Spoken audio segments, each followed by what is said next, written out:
इस वीडियो से हम स्टार्ट करने जा रहे हैं इक्वेशन ऑफ लाइन। मतलब इक्वेशन हमें लाइन की निकालनी है जब अलग अलग कंडीशन हमें गिवन रहती हैं। तो सबसे पहली कंडीशन है, सबसे पहली जो इक्वेशन है आपकी लाइन की, वो किस कंडीशन में बनने वाली है? उसको बोला जाता है स्लोप पॉइंट फॉर्म। एक बार फिर से बता रहा हूँ, उसको बोला जाता है स्लोप पॉइंट फॉर्म। जैसे नाम से ही समझ में आ रहा है, स्लोप पॉइंट फॉर्म का मतलब क्या होता है कि हमको स्लोप दिया रहेगा लाइन का और एक पॉइंट दिया रहेगा जिससे लाइन जो है वो पास हो रही है। एक मैं यहाँ पे आपको बना के दिखा देता हूँ। जैसे एक लाइन है, सपोज कीजिए ये लाइन कौन सी है, ए बी मैंने सपोज किया। तो आपको इस लाइन का स्लोप मतलब m गिवन रहेगा और लाइन एक पॉइंट से पास हो रही है, मतलब वो पॉइंट P सपोज करो, वो पॉइंट P x1 और y1 आपको यहाँ पे गिवन रहेगा, है ना। x1 y1 कुछ भी हो सकता है। जैसे सपोज करो एक दूसरे एग्जांपल में ये लाइन ए बी जो है, मान लीजिए कि इसका स्लोप जो है वो 1 है और ये पॉइंट 2,3 से पास होके जा रही है। तो 2,3 से हमेशा तो पास हो नहीं सकती, तो इसीलिए हमने 2 की जगह क्या पॉइंट ले लिया x1 और 3 की जगह हमने पॉइंट क्या ले लिया y1। मतलब x1 y1 जो है वो हमने कोई भी कोऑर्डिनेट सिस्टम से एक पॉइंट हमने ले लिया जिससे लाइन जो है वो पास हो रही है, और m जो है वो हमने स्लोप लिया है लाइन का। ओके, तो देख लेते हैं क्या है। In this case the line passes through a given point x1 y1 and has slope m। अब यहाँ पे जैसे मैंने पॉइंट, इस एग्जांपल में मैंने पॉइंट p ले लिया है ना। इस एग्जांपल में मैंने कौन से पॉइंट से पास हो रही है, p ले लिया है। यहाँ पे मैंने सपोज कीजिए पॉइंट क्या ले लिया, a। मैंने कौन सा पॉइंट कंसिडर कर लिया यहाँ पे, a।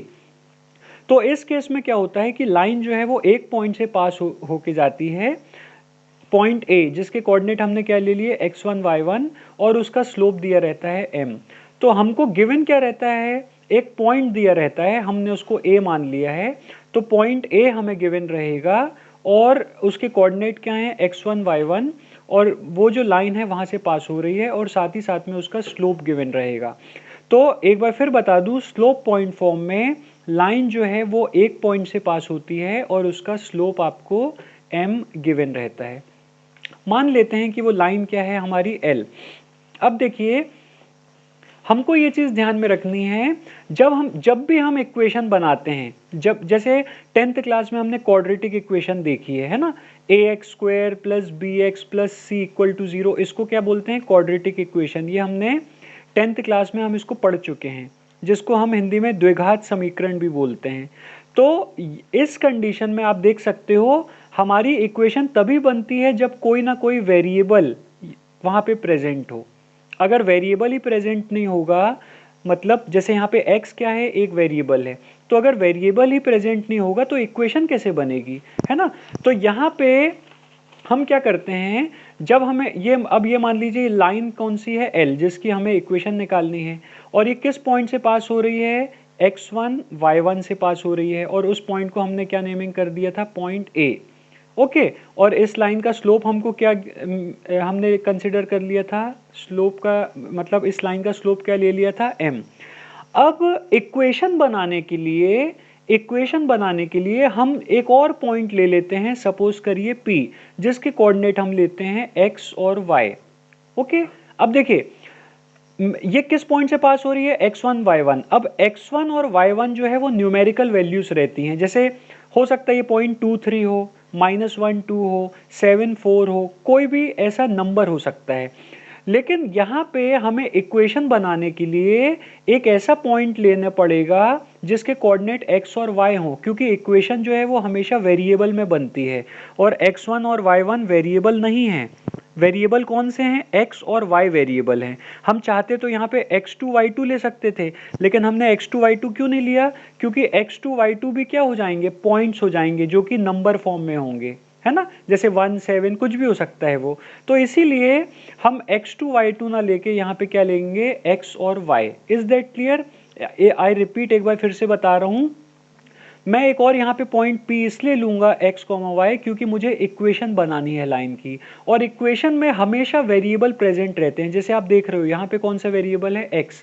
तो यहाँ पे दो वेरिएबल प्रेजेंट रहेंगे इक्वेशन ऑफ लाइन में, x और y। ओके, तो यहाँ पे हमने एक पॉइंट P ले लिया, क्या, x, y। अब ये जो फिगर है, अगर आपने कंसेप्ट पिछले पढ़े हैं तो आपको ये प्रूफ में कोई प्रॉब्लम नहीं जाने वाली। मैं आपको फिर से बता देता हूँ। देखिए, हमने ये पिछले कंसेप्ट में जब मैंने आपको ये बताया था इक्वेशन, और सॉरी, हमने ये क्या किया था, स्लोप ऑफ लाइन जब 2 पॉइंट से पास होती है, तो आपको याद होगा ये मैंने आपको उस वीडियो में ये पूरा एक्सप्लेन किया था ये प्रूफ के साथ कि जब पॉइंट ए और पॉइंट बी से लाइन पास होती है तो उस कंडीशन में जो आपका स्लोप है वो किसके इक्वल होता है, y2 minus y1 upon x2 minus x1 के, है ना। यही स्लोप की दूसरी डेफिनेशन पढ़ी थी, आपको याद होगा।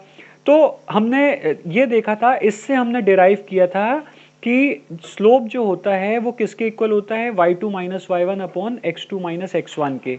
उसी कंडीशन में हमने देखिए क्या किया है, सेम वही पैटर्न में हमने क्या ले लिया है, ये लाइन जो है किस पॉइंट से पास हो रही है, पॉइंट ए से पास हो रही है। इसके कोऑर्डिनेट क्या है, x1 और y1।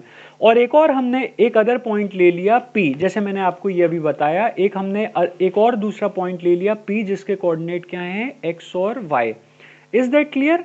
तो इस कंडीशन में इस लाइन का स्लोप क्या होगा, इस लाइन का स्लोप क्या होगा। अब देखिए, ये लाइन जो है, अब देखा जाए वैसे तो एक्चुअल में एक पॉइंट ए से पास हो रही थी जिसके कोऑर्डिनेट क्या थे, x1 y1। लेकिन जब हमने दूसरा पॉइंट P ले लिया जिसके कोऑर्डिनेट क्या हैं, x और y, तो हम ये देख सकते हैं कि लाइन जो है वो 2 पॉइंट से पास हो रही है, A और P। ओके, तो इसको हमने x1 y1 ले लिया है और इसको हम क्या मान लेते हैं, x2 y2। Is that clear. तो स्लोप ऑफ लाइन हम जानते हैं कि जब हमें कोऑर्डिनेट्स दिए रहे हैं तो स्लोप ऑफ लाइन क्या होता है, y2 minus y1 upon x2 minus x1 होता है, राइट। तो यहाँ पे y2 की जगह हम क्या लिख देंगे, y। तो ये हो जाएगा y minus y1 upon x2 की जगह क्या लिख देंगे, सॉरी, x2 की जगह क्या लिख देंगे, x। तो यहाँ पे हो जाएगा x माइनस x1। एक बार फिर मैं रिपीट कर रहा हूँ, स्लोप का फॉर्मूला क्या होता है, जब लाइन 2 पॉइंट से पास होती है तो y2 minus y1 upon x2 minus x1। तो y2 की प्लेस में हम लिखेंगे y और x2 की प्लेस में हम लिखेंगे क्या, x। तो मेरा स्लोप जो है वो ये हो गया, y minus y1 upon x minus x1। अब देखिए यही चीज मैंने यहाँ पे लिखी है कि m इक्वल्स टू क्या होगा, y minus y1 upon x minus x1। Clear. अब दोनों साइड से अगर मैं मल्टीप्लाई कर दूं किससे, दोनों साइड को, ये लेफ्ट हैंड साइड है LHS और ये राइट हैंड साइड है RHS। अगर दोनों साइड को मैं मल्टीप्लाई कर दूं x माइनस x1 से, तो देखिए मुझे क्या मिलेगा। अब ध्यान से देखिए, यहां पे मेरा m किसके इक्वल आ गया, देखिए m मेरा किसके इक्वल आ गया, y minus y1 upon x minus x1। अब मैं इन दोनों को मल्टीप्लाई कर रहा हूं, मतलब राइट हैंड साइड और लेफ्ट हैंड साइड में दोनों को मल्टीप्लाई कर रहा हूं x माइनस x1 से। कर सकता हूं मैं मल्टीप्लाई। अगर मैं राइट हैंड साइड और लेफ्ट हैंड साइड में सेम चीज से मल्टीप्लाई करूं तो मुझे आंसर सेम मिलता है। हम देखते हैं ना, जैसे multiplying both sides by 4, multiplying both sides by 3, ऐसे हमने दोनों साइड में मल्टीप्लाई क्या कर दिया, x माइनस x1। जब हमने ये मल्टीप्लाई किया तो x माइनस x1 ये कैंसिल हो जाएगा, तो हमको ये क्या मिलेगा, m into x minus x1 equals to y minus y1। और हम इसको लिख सकते हैं y minus y1 equals to m into x minus x1। ये लिख सकते हैं, इसको इधर लिख दिया, इसको इधर लिख दिया। तो ये हमारी जो है ये इक्वेशन ऑफ लाइन है, जब वो कितने पॉइंट से पास हो रही है, एक पॉइंट से पास हो रही है, x1 y1 से, और उसका स्लोप क्या दिया है आपको, m। तो वही चीज मैंने यहाँ पे देखिए पूरी आपको बताई है कि हमने यहाँ पे दोनों साइड से मल्टीप्लाई किया x माइनस x1 से, तो x माइनस x1 यहाँ पे कैंसिल हो जाएगा और बचेगा क्या, m into x minus x1 equals to y into y minus y1। और इसको हम लिख सकते हैं y minus y1 equals to m into x minus x1। Clear. देखिए, अगर आप इसको चाहें तो बिना प्रूफ भी इसको लर्न कर सकते हैं कि इक्वेशन ये होती है, लेकिन लर्न करने में वो कंसेप्ट नहीं बनेंगे आपके, या वो आपको सेटिस्फेक्शन नहीं मिलेगा, उतना अच्छे से क्लियर नहीं हो पाएगा जितना आप प्रूफ से क्लियर कर सकते हैं। क्लियर।